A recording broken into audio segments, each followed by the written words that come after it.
मुसलमान ये बोलता है कि अल्लाह जिसको हिदायत देना चाहता है उसको हिदायत देता है, जिसको हिदायत नहीं देना चाहता उसको नहीं देता है। ओए गाफिल का बच्चा, क्या बोलता है?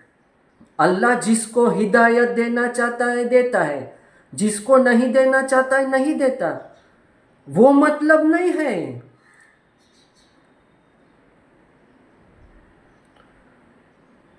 जो इंसान सुधरना नहीं चाहता, सुधरना नहीं चाहता, जो इंसान सुधरना नहीं चाहता उसको हिदायत नहीं देता।